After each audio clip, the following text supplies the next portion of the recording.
Good afternoon all of you. तो जैसा कि हमने कल पढ़ा था,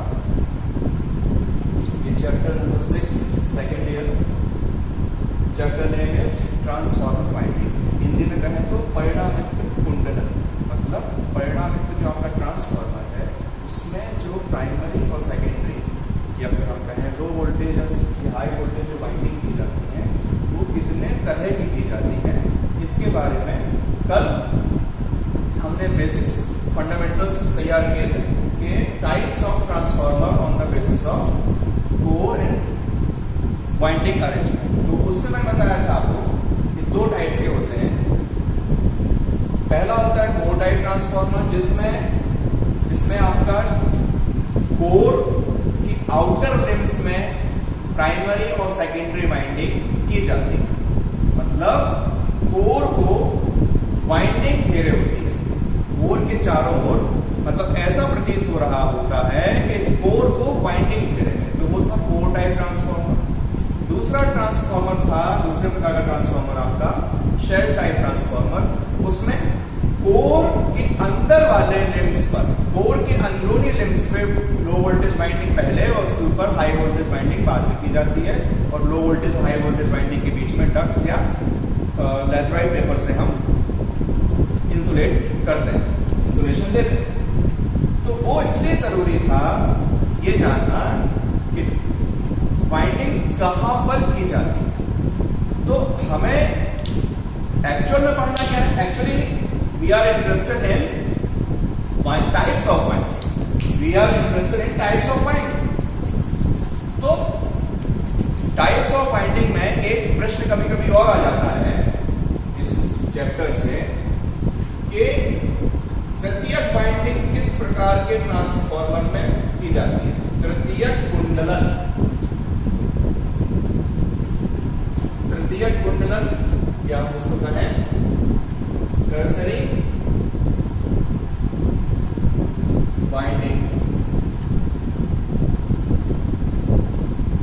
ये किस प्रकार की, मतलब नॉर्मली आप देखोगे, नॉर्मली हमारे पास एक आयरन की कोर होती है और उसमें दो वाइंडिंग होती है, प्राइमरी और सेकेंडरी। लेकिन किसी ट्रांसफार्मर में एक तृतीय तीसरी वाइंडिंग, टर्सरी वाइंडिंग भी दी जाती है। उसका क्या रीजन है? तो प्रश्न कभी कभी आ जाता है ऑब्जेक्टिव टाइप क्वेश्चन में कि तृतीय वाइंडिंग के क्या क्या उद्देश्य है। तो कभी कभी ऐसा होता है कि कुछ हार्मोनिक्स एलिमेंट होते हैं। हार्मोनिक्स क्या होते हैं बताएंगे बाद में। तो हार्मोनिक्स, फोर्थ वोल्टेज हार्मोनिक्स को एलिमिनेट करने के लिए हम तृतीय कुंडलन यूज करते हैं।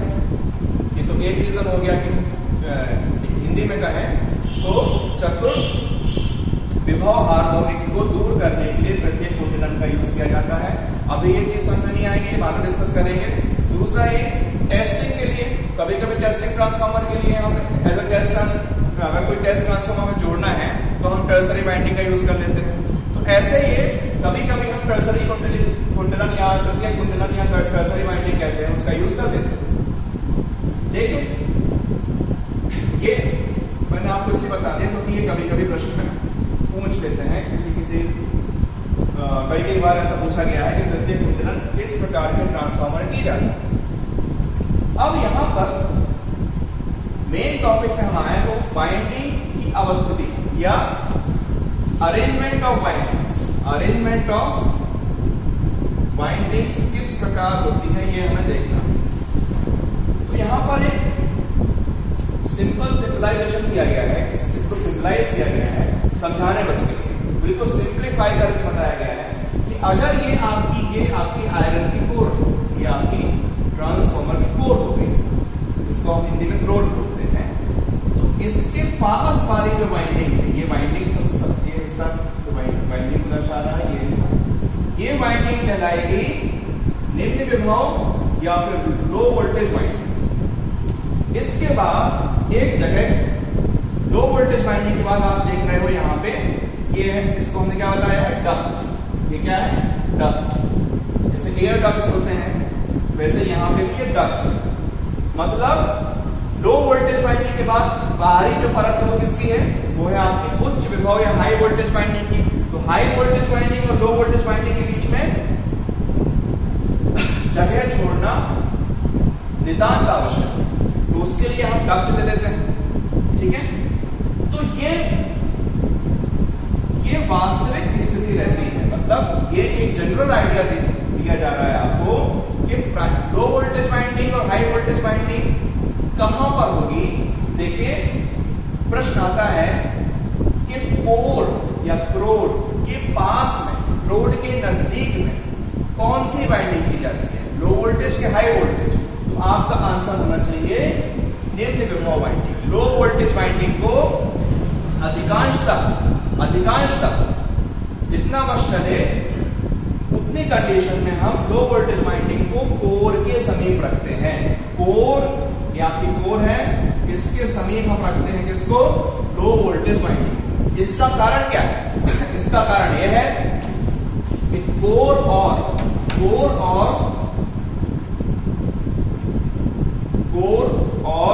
आपके लो वोल्टेज वाइंडिंग के बीच में जो वोल्टेज डिफरेंस, पोटेंशियल डिफरेंस, विभवांतर जो होता है वो कम रहेगा।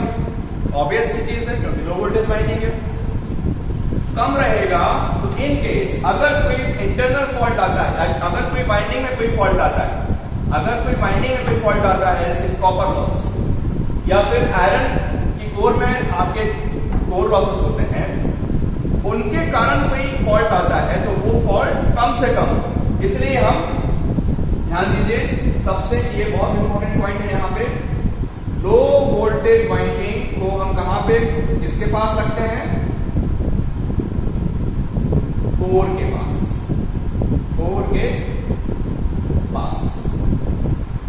या फिर उल्टा कह लीजिए, कोर के पास या ट्रांसफार्मर की क्रोड के पास किस प्रकार की वाइंडिंग की जाती है, कौन सी वाइंडिंग को रखा जाता है, तो लो वोल्टेज वाइंडिंग। कारण स्पष्ट है, इन दोनों लो वोल्टेज वाइंडिंग और आपके आयरन कोर के बीच में जो विभवांतर है, पोटेंशियल डिफरेंस, वोल्टेज डिफरेंस है, वो मिनिमम रहता है। इसके कारण जो इन केस अगर वहां पे कोई पोटेंशियल फॉल्ट है, होने की संभावना है, प्रोबेबिलिटी है, तो वो मिनिमाइज हो सके, वो कम से कम। ठीक है, हाई वोल्टेज रख देंगे तो ज्यादा विभवांतर क्रिएट हो जाएगा, तो उससे फॉल्ट भी ज्यादा होने की संभावना है। ठीक है, अगर अब आप पूछोगे कि इन केस अगर उच्च विभव वाइंडिंग को हमें रखना पड़ा किसी कारणवश, बड़े ट्रांसफार्मर्स में, लार्ज ट्रांसफार्मर्स में हम हाई वोल्टेज वाइंडिंग को ट्रांसफार्मर की कोर के पास में रख दें, लो वोल्टेज वाइंडिंग की जगह, तो क्या करना पड़ेगा हमें, तो हमें कोर और हाई वोल्टेज वाइंडिंग के बीच में एक अच्छा खासा तगड़ा इंसुलेशन की व्यवस्था करनी पड़ेगी। ठीक है, लो वोल्टेज वाइंडिंग है तो इंसुलेशन तो करना पड़ेगा, लेकिन उतना मजबूत नहीं आवश्यक है। लेकिन हाई वोल्टेज वाइंडिंग जब करोगे, हाई वोल्टेज वाइंडिंग को जब प्लेस करोगे कोर के पास, तो आपको इंसुलेशन भी उसी के अनुपात में, उसी के अनुसार बढ़ाना पड़ेगा। ठीक है, इसका मतलब हमारा सेफर साइड कौन सा है, हमारा सेफर साइड है low voltage winding. Low voltage winding को हम कोर के पास में रखते हैं। ये हो गया एक जनरल आइडिया कि कोर, कौन सी कोर किसके पास में रहती है, इसको हम कहते हैं वाइंडिंग की अवस्थिति। अब यह है कि वाइंडिंग करने के लिए कौन कौन सी चीजें हम ध्यान में रखते हैं। वाइंडिंग करना है आपको, ट्रांसफार्मर की वाइंडिंग करने के लिए कौन कौन से फैक्टर्स हैं, कौन कौन से कारकों पर आप विचार करोगे। मतलब ट्रांसफार्मर की वाइंडिंग के लिए आपके कौन कौन से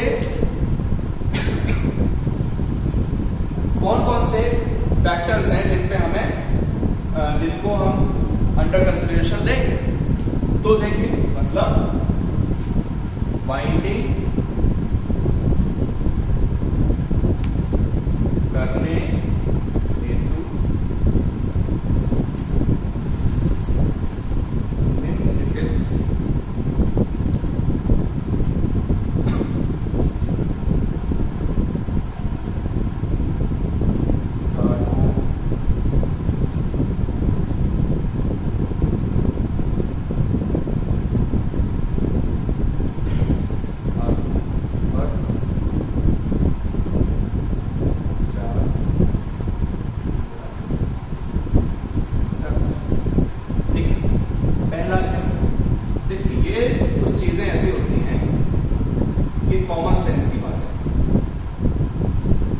देखिए, अगर आप वाइंडिंग की बात करते हो तो वाइंडिंग के लिए आपको वाइंडिंग है, तार है, चालक है, तो उसके लिए हम क्या चाहेंगे कि जब भी हम वाइंडिंग करें तो वो ड्यूरेबल, मतलब लंबे समय तक वो खराब ना हो, लंबे समय तक उसकी वाइंडिंग चले नहीं। तो इसके मतलब क्या, उसकी हम उच्च गुणवत्ता वाइंडिंग की या चालक की गुणवत्ता को हम ध्यान में रखें, है ना भाई, स्वाभाविक सी बात है, जाहिर सी बात है। दूसरा, चालकता, सॉरी आपका कॉपर आनियन, इसको हम बोलते हैं कॉपर ताम्र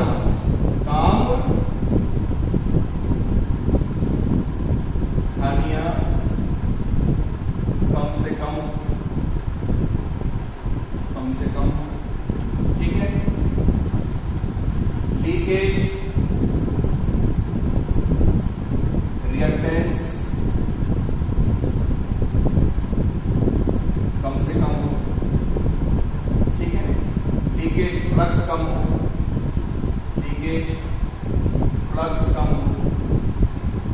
ठीक है। आपका मेंटेनेंस, मतलब रख रखाव में खर्चा कम आए, रख रखाव का व्यय कम से कम हो, मतलब मिनिमम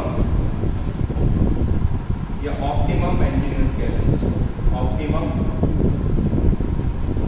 मेंटेनेंस, ओके। और सुदृढ़ता, यांत्रिक सुदृढ़ता,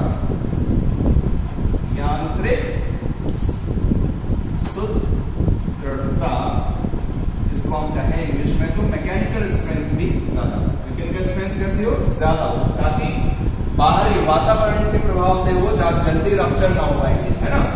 तो यांत्रिक सुदृढ़ता मतलब मैकेनिकल स्ट्रेंथ ज्यादा से ज्यादा, मैकेनिकल स्ट्रेंथ अधिक से अधिक या अधिक। ये और भी कुछ फैक्टर्स हो सकते हैं जो आप अपने कॉमन सेंस से भी यूज कर सकते हो, लेकिन मुख्य रूप से ये चालक की गुणवत्ता, ताम्र आनिया कम से कम हो, लीकेज रिएक्टेंस कम से कम हो, लीकेज फ्लक्स कम से कम हो, रखरखाव या मेंटेनेंस मिनिमम हो, उनका मैकेनिकल स्ट्रेंथ मतलब एक्सटर्नल एटमॉस्फेरिक एनवायरमेंटल जो फैक्टर्स होते हैं वो, या फिर जो उसमें हीटिंग होगी। आपको पता है कि ट्रांसफार्मर जब काम करता है आधे लोड या किसी भी लोड पर चले वो गर्म तो होगा ही, उसमें दो चीजें गर्म होती हैं, वाइंडिंग और आपका ऑयल, ठीक है। तो ऑयल टेम्परेचर आप जब किसी भी ट्रांसफार्मर को आप जाके गौर से पास से देखोगे तो उसमें एक ट्रांसफार्मर की नेम प्लेट रेटिंग पूरी लिखी रहती है, उसमें बहुत सी चीजें लिखी रहती हैं। उसमें ऑयल टेम्परेचर कितना होना चाहिए, वाइंडिंग टेम्परेचर लिखा रहता है कितना होना चाहिए। तो वाइंडिंग टेम्परेचर यहाँ पे आप एक जोड़ सकते हो, तापमान, अधिक तापमान, साथ में यहां लिख दे रहा हूं, अधिक तापमान